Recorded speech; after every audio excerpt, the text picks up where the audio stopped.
Profesor Jorge Foa Torres, ¿cómo le va? Buen día. Buen día, como siempre un gusto estar acá. Bueno, para nosotros también han ocurrido cosas, pasaron cosas en las últimas horas y algunas de ellas se las quería consultar porque son absolutamente llamativas. Bueno, en primer lugar, hablar de la marcha de ayer, ¿no?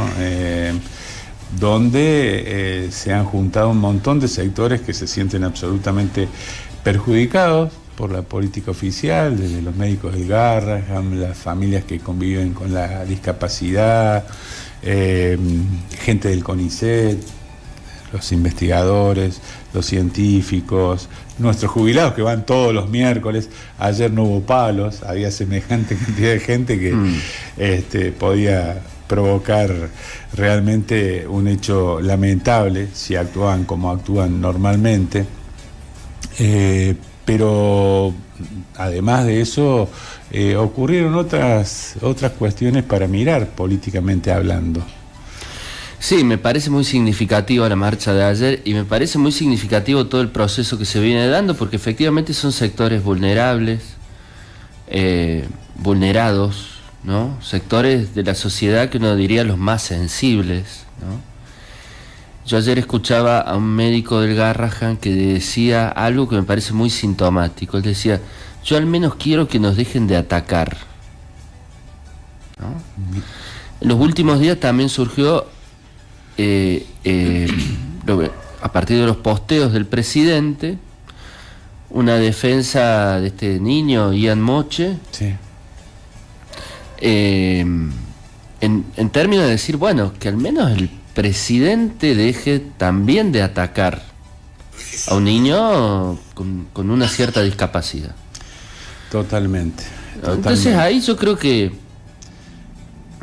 podemos ir desde esto hacia la alternativa, hacia qué alternativa hay, hacia qué oposición hay, ¿no? Uh-huh. Pero sí precisar 2, 3 puntos de esto.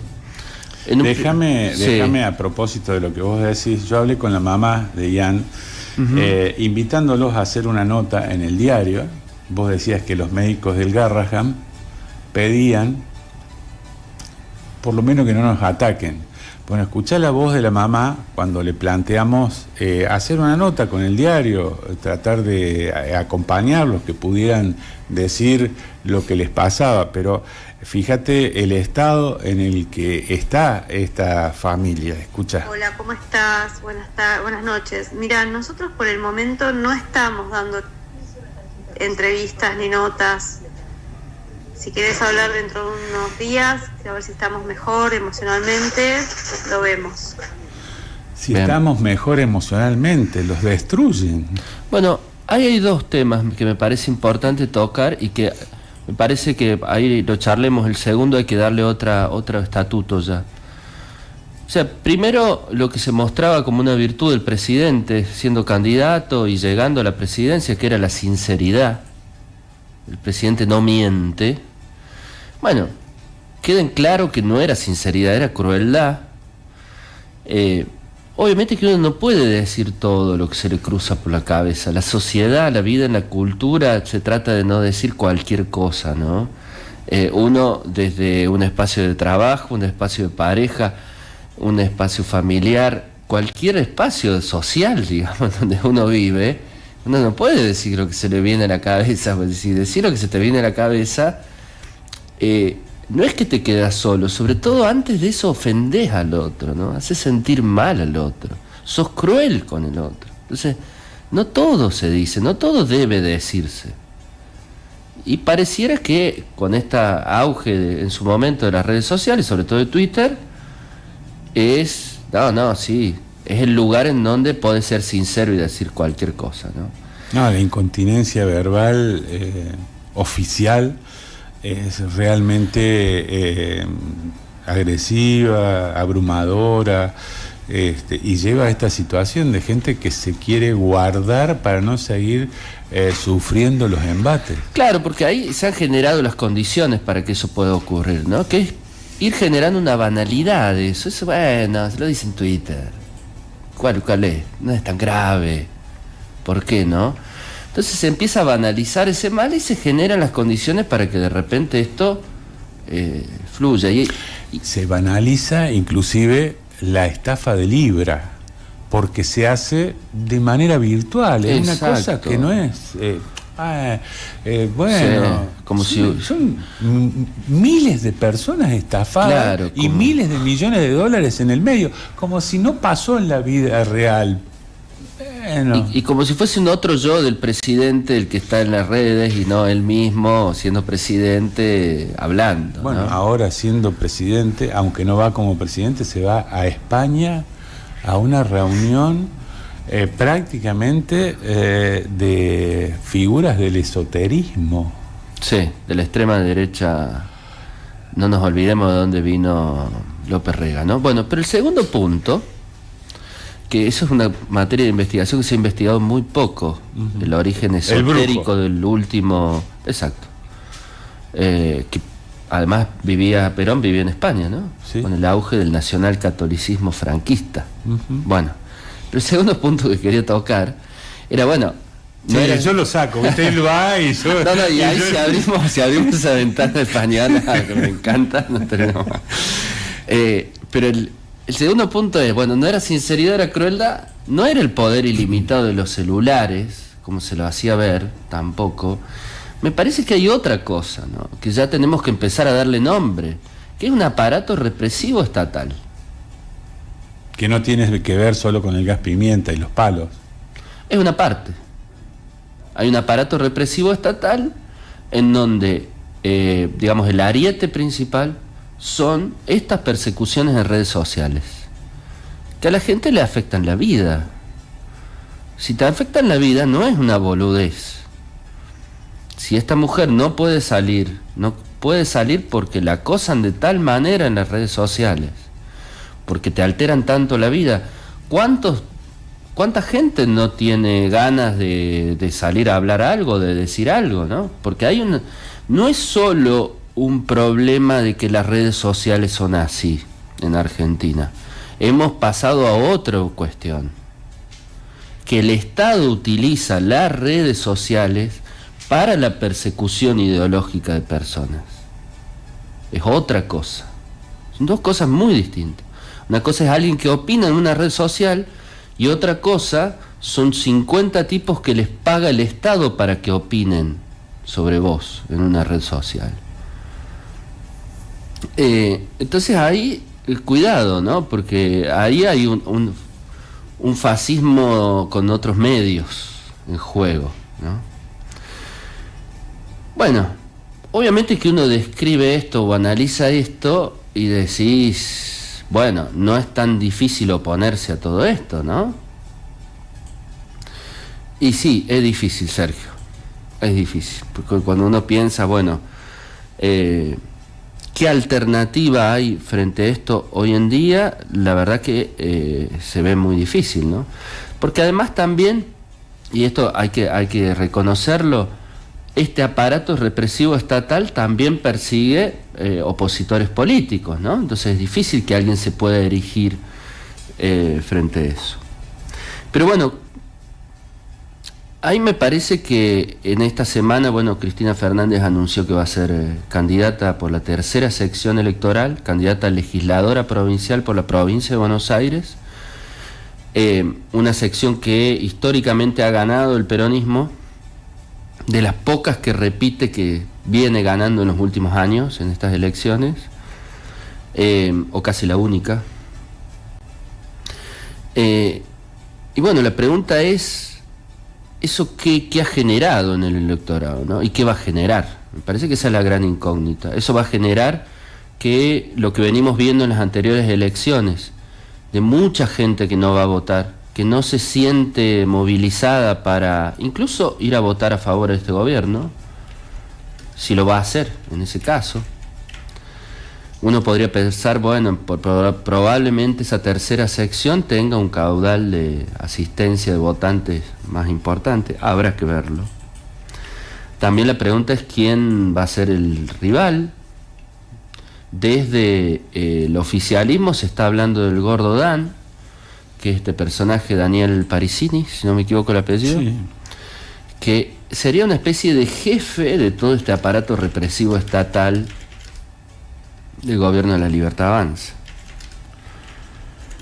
Que según el resultado, el que sea, puede salir victorioso, gane, pierda o empate.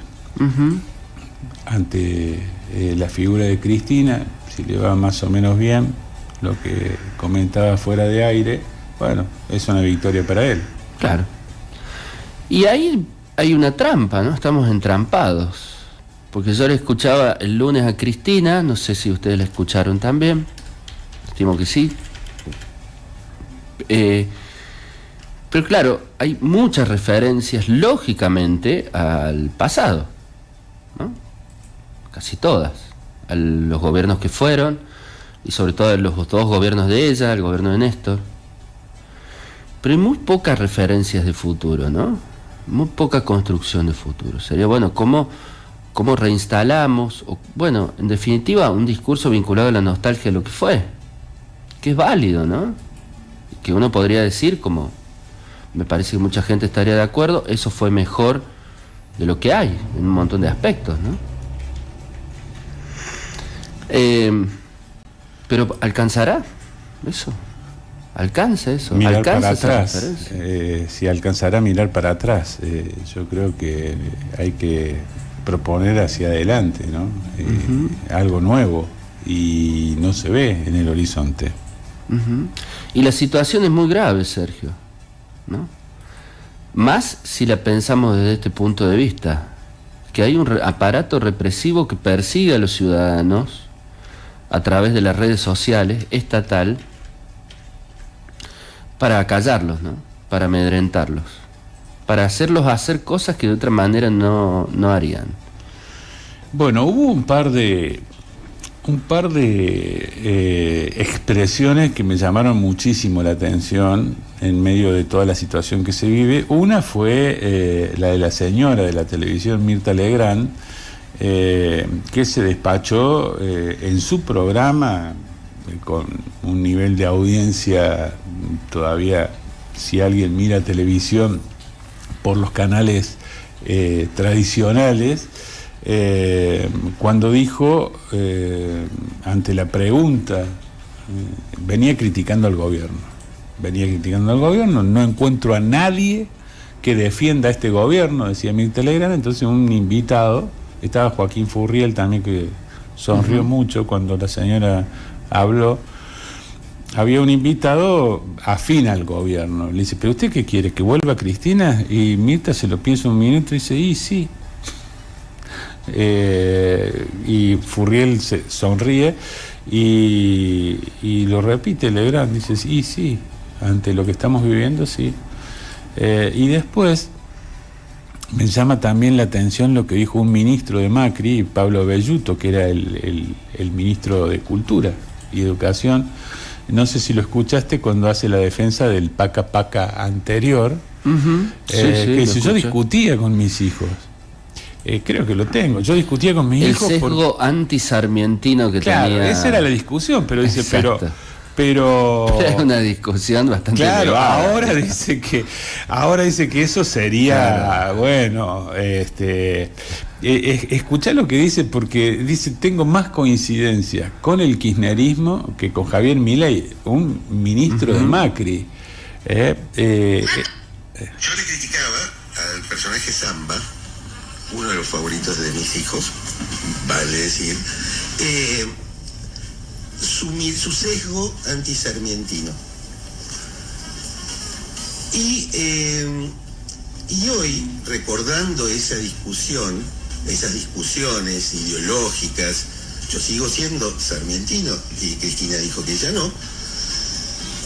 Me parecen efectivamente hoy discusiones de país escandinavo, cuando lo que le van a dar a los chicos es un programa que dice que Marx es malo, que Milton Friedman es bueno, y que es básicamente un programa, eso sí, de propaganda con la de todos. La grieta no se mueve, y después se va moviendo quienes están de cada lado. Las diferencias se reconfiguran.